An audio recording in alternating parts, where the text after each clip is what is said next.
ये तो आप जानते ही हैं कि किसी वस्तु द्वारा तल पर घेरे गए क्षेत्र या जगह को उस वस्तु का क्षेत्रफल कहते हैं।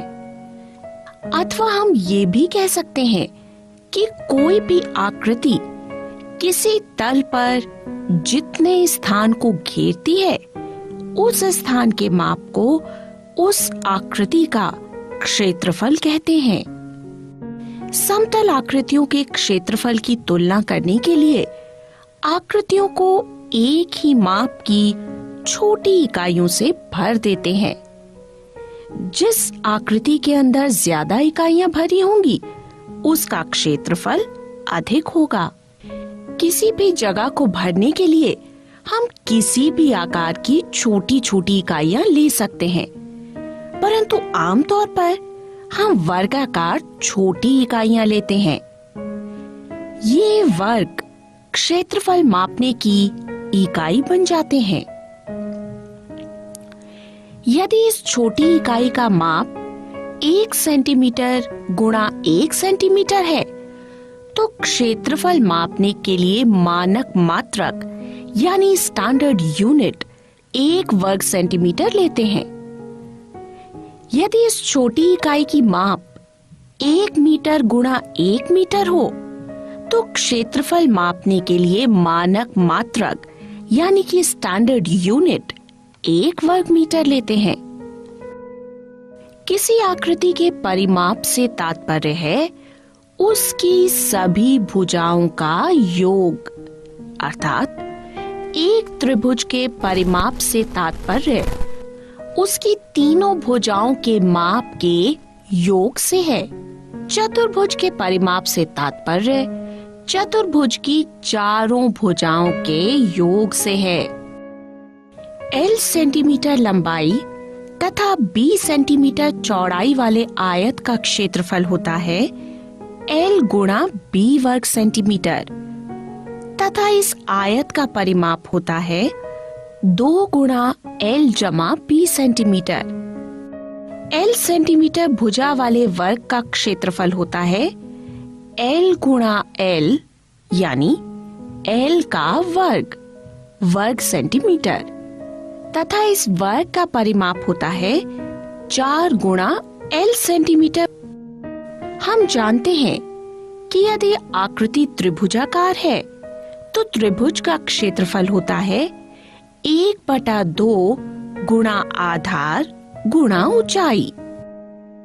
यदि त्रिभुज समकोण त्रिभुज है तो समकोण बनाने वाली भुजाओं में से एक को आधार और दूसरे को ऊंचाई लेकर हम त्रिभुज का क्षेत्रफल ज्ञात कर सकते हैं। जैसे यदि एक समकोण त्रिभुज में कर्ण 13 सेंटीमीटर, एक भुजा 12 सेंटीमीटर और दूसरी भुजा 5 सेंटीमीटर है, इस त्रिभुज में समकोण बनाने वाली भुजाएं हैं AB और BC।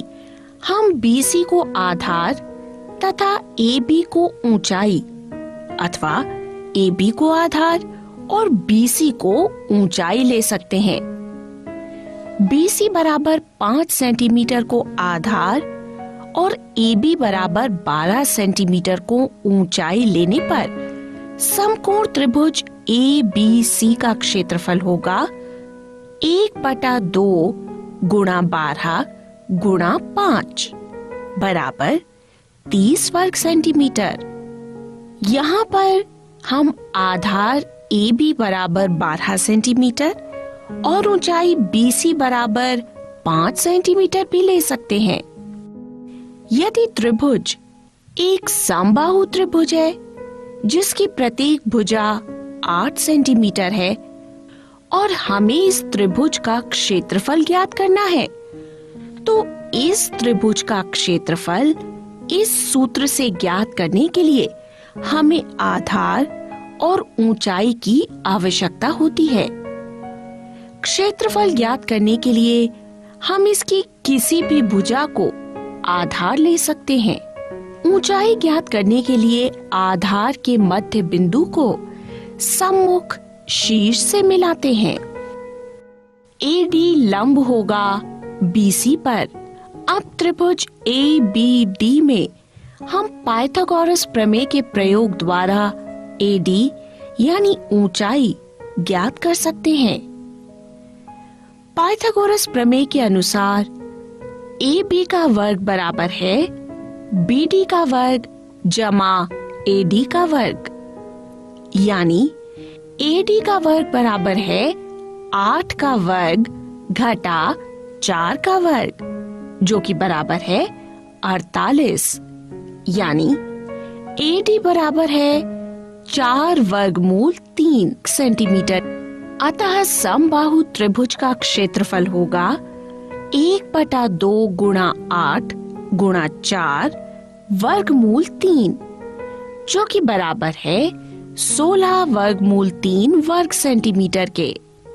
समबाहु त्रिभुज का क्षेत्रफल हम इस सूत्र की सहायता से भी ज्ञात कर सकते हैं।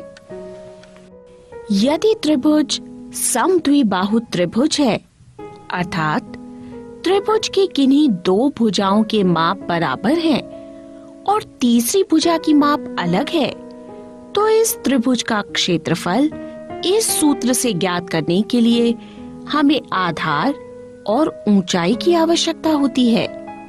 असमान भुजा को आधार मान लेते हैं तथा असमान भुजा के सम्मुख शीर्ष से आधार पर डाला गया लंब आधार को 2 बराबर भागों में विभाजित करता है। और अब हम पाइथागोरस प्रमेय के प्रयोग से समद्विबाहु त्रिभुज की ऊंचाई ज्ञात कर सकते हैं। जैसे इस समद्विबाहु त्रिभुज में भुजाओं की माप है 5 सेंटीमीटर, 5 सेंटीमीटर और 8 सेंटीमीटर।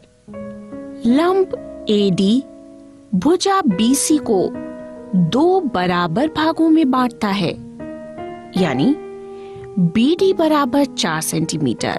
त्रिभुज ABD एक समकोण त्रिभुज है, अतः पाइथागोरस प्रमेय से AB का वर्ग बराबर है BD का वर्ग जमा AD का वर्ग, यानी AD का वर्ग बराबर है 5 का वर्ग घटा 4 का वर्ग। AD का वर्ग बराबर होगा 9, अतः AD यानी ऊंचाई बराबर होगी 3 सेंटीमीटर। ऊंचाई को हम सूत्र की सहायता से भी ज्ञात कर सकते हैं। त्रिभुज ABC का क्षेत्रफल होगा 1/2 गुणा 8 गुणा 3, यानी क्षेत्रफल बराबर है 12 वर्ग सेंटीमीटर। ये त्रिभुज विषम बाहु त्रिभुज है। हमें इस त्रिभुज की भुजाओं की लंबाइयां ज्ञात हैं, परंतु ऊंचाई ज्ञात नहीं है। इस त्रिभुज का क्षेत्रफल इस सूत्र से ज्ञात करने के लिए हमें आधार तथा ऊंचाई की आवश्यकता होती है। आधार तो ज्ञात है, परंतु ऊंचाई ज्ञात करने का कोई संकेत नहीं मिल रहा। इस समस्या का हल मिस्र के गणितज्ञ हीरोन ने दिया। हीरोन का जन्म संभवतः मिस्र में अलेक्जेंड्रिया नामक स्थान पर हुआ। उन्होंने अनुप्रयोगिक गणित पर कार्य किया। उनका गणितीय और भौतिकीय विषयों का कार्य इतना अधिक और विभिन्न प्रकार का था कि उन्हें इन क्षेत्रों का एक विश्वकोश संबंधी लेखक समझा जाता था। उनका ज्यामितीय कार्य मुख्यतः क्षेत्रमिति की समस्याओं से संबंधित था। इन पुस्तकों में से पुस्तक 1 में वर्गों, आयतों, त्रिभुजों, समलंबों, अनेक प्रकार के विशिष्ट चतुर्भुजों, समबाहुभुजों, वृत्तों के क्षेत्रफलों, बेलनों, शंकुओं और गोलों इत्यादियों के पृष्ठीय क्षेत्रफलों का वर्णन है। इसी पुस्तक में हीरोन ने त्रिभुज की तीनों भुजाओं के पदों में त्रिभुज के क्षेत्रफल का प्रसिद्ध सूत्र प्रतिपादित किया है। हेरोन के इस सूत्र को हीरो का सूत्र यानी हीरोज फॉर्मूला भी कहा जाता है। ये सूत्र उस स्थिति में सहायक होता है जब त्रिभुज की ऊंचाई आसानी से ज्ञात न की जा सकती हो। इस सूत्र के अनुसार त्रिभुज का क्षेत्रफल होता है वर्गमूल s गुणा s घटा a गुणा s घटा b गुणा s घटा c, जहां a, b और c त्रिभुज की भुजाएं हैं और s त्रिभुज का अर्ध परिमाप यानी s बराबर है a जमा b जमा c बटा 2। आइए तो फिर इस सूत्र का प्रयोग करके एक त्रिभुजाकार पार्क जिसकी भुजाएं 40 मीटर, 24 मीटर और 32 मीटर हैं का क्षेत्रफल ज्ञात करने के लिए करते हैं। तो यहाँ पर त्रिभुज की भुजाएं हैं 40 मीटर, 24 मीटर और 32 मीटर। माना A बराबर है 40 मीटर, B बराबर है 24 मीटर और C बराबर है 32 मीटर। त्रिभुज का अर्ध परिमाप S होगा 40 जमा 24 जमा 32 बटा 2 यानी 48 मीटर। हीरो के सूत्र के अनुसार त्रिभुज का क्षेत्रफल है वर्गमूल s गुणा s घटा a गुणा s घटा b गुणा s घटा c।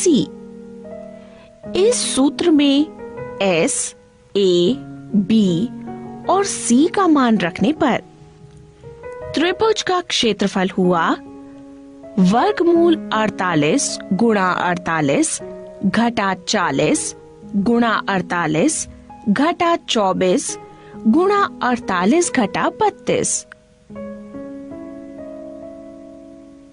यानी 384 वर्ग मीटर। अब हम एक और उदाहरण की सहायता से इस सूत्र को समझते हैं। एक त्रिभुजाकार पार्क ABC की भुजाएं 120 मीटर, 80 मीटर और 50 मीटर हैं।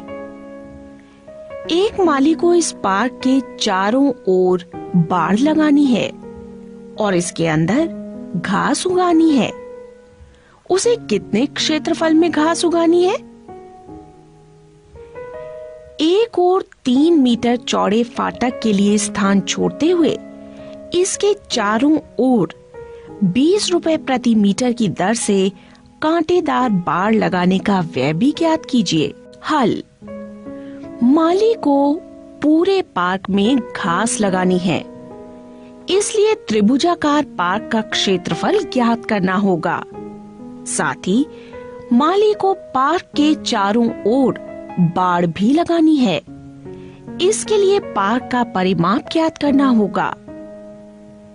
यहाँ पर माना A बराबर 120 मीटर, B बराबर 80 मीटर और C बराबर 50 मीटर है।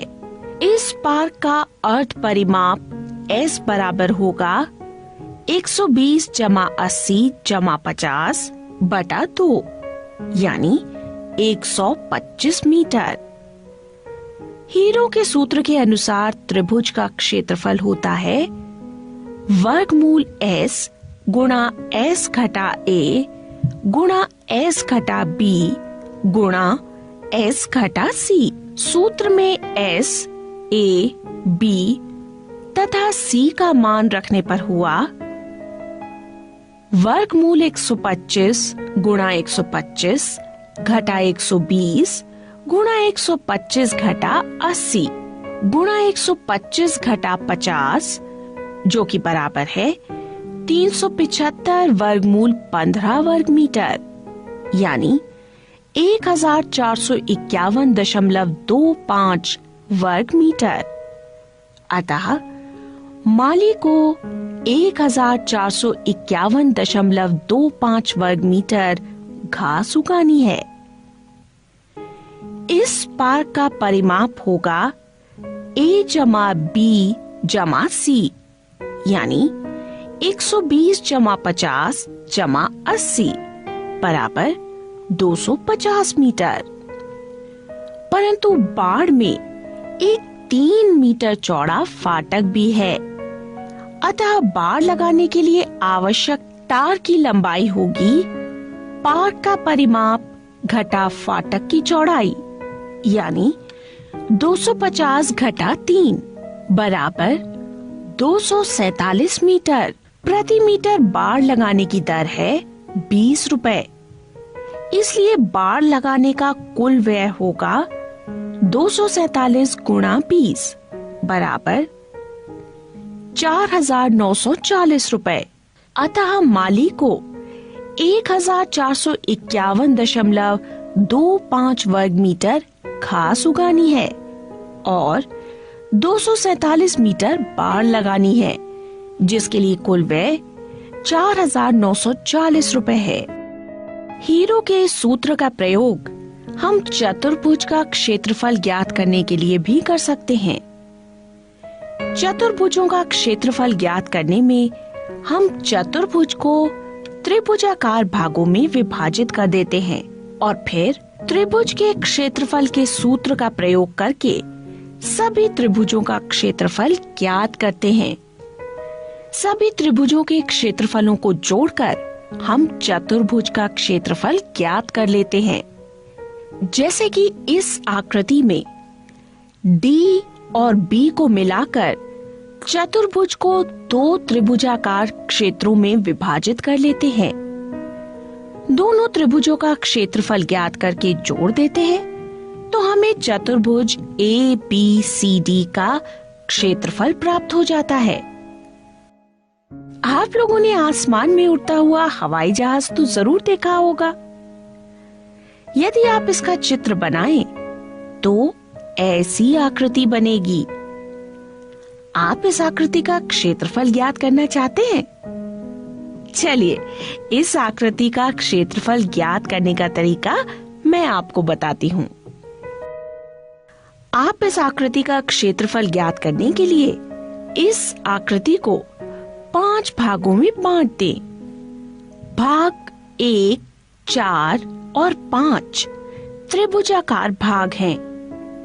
भाग 2 आयताकार है और भाग 3 एक समलंब चतुर्भुज है। इन सभी भागों का क्षेत्रफल परिकलित करके जोड़ने पर हम इस आकृति का क्षेत्रफल ज्ञात कर सकते हैं। आप लोगों ने आसमान में उड़ती हुई पतंग भी जरूर देखी होगी। कभी सोचा इस पतंग का क्षेत्रफल कितना होगा? इस पतंग का क्षेत्रफल ज्ञात करने का तरीका भी मैं आपको बताती हूँ। क्षेत्रफल ज्ञात करने के लिए पतंग को 3 त्रिभुजाकार भागों में बांट देते हैं।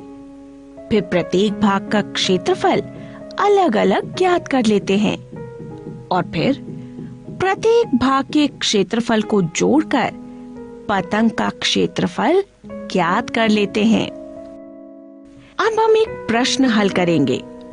सान्या के पास एक खेत है जो समचतुर्भुज के आकार का है। वो अपनी एक पुत्री तथा एक पुत्र से ये चाहती थी कि वे इस खेत पर काम करके अलग अलग फसलों का उत्पादन करें। उसने इस खेत को 2 बराबर भागों में विभाजित कर दिया। यदि खेत का परिमाप 400 मीटर है और एक विकर्ण 160 मीटर, तो प्रत्येक को खेती के लिए कितना क्षेत्रफल प्राप्त होगा? इस प्रश्न में हमें सान्या का खेत दिया है जो कि समचतुर्भुज के आकार का है। हमें इसका विकर्ण भी दिया है जो समचतुर्भुज को 2 त्रिभुजाकार भागों में विभाजित करता है। सान्या की पुत्री और पुत्र के भागों का क्षेत्रफल ज्ञात करने के लिए हम इन्हीं दोनों त्रिभुजों का क्षेत्रफल ज्ञात करेंगे। यहाँ पर माना ABCD खेत है तथा इसका विकर्ण BD है 160 मीटर तथा परिमाप बराबर है 400 मीटर। क्योंकि समचतुर्भुज का परिमाप बराबर होता है 4 गुणा भुजा, अतः प्रत्येक भुजा बराबर होगी 100 मीटर। अब हमें दोनों त्रिभुजाकार भागों की सभी भुजाओं का माप ज्ञात है और हम हीरो के सूत्र का प्रयोग करके दोनों त्रिभुजाकार भागों का क्षेत्रफल ज्ञात कर सकते हैं। इस त्रिभुज ABD में माना A बराबर है 100 मीटर, B बराबर है 100 मीटर और C बराबर है 160 मीटर के। त्रिभुज का अर्ध परिमाप S बराबर होगा A जमा B जमा C बटा 2, यानी 100 जमा 100 जमा 160 बटा 2 बराबर 180 मीटर। हीरो के सूत्र के अनुसार त्रिभुज का क्षेत्रफल होता है वर्गमूल S गुणा S घटा A गुणा S घटा B गुणा S घटा C। सूत्र में S, A, B और C का मान रखने पर हुआ वर्गमूल 180 गुणा 180 घटा 100 गुणा 180 घटा 100 गुणा 180 घटा 160, जो कि हल करने पर आया 4800 वर्ग मीटर। अतः सान्या की पुत्री तथा पुत्र को खेती करने के लिए 4800 वर्ग मीटर क्षेत्र प्राप्त होगा। अब हम इस पाठ में किए गए कार्य को दोहराएंगे। यदि हमें किसी त्रिभुज की तीनों भुजाएं ज्ञात हों, तो उस त्रिभुज का क्षेत्रफल हीरोन के सूत्र द्वारा ज्ञात कर सकते हैं। इस सूत्र को हीरो का सूत्र भी कहते हैं। इस सूत्र के अनुसार त्रिभुज का क्षेत्रफल बराबर होता है वर्गमूल S गुणा S घटा A गुणा S घटा B गुणा S घटा C, जहां A, B और C त्रिभुज की भुजाओं के माप है और S त्रिभुज का अर्ध परिमाप। यदि हमारे पास एक ऐसा चतुर्भुज है जिसकी भुजाएं और एक विकर्ण दिया है, तो उसका क्षेत्रफल ज्ञात करने के लिए हम उसे दो त्रिभुजों में विभाजित करके और फिर हीरोन के सूत्र का प्रयोग करके आसानी से कर सकते हैं।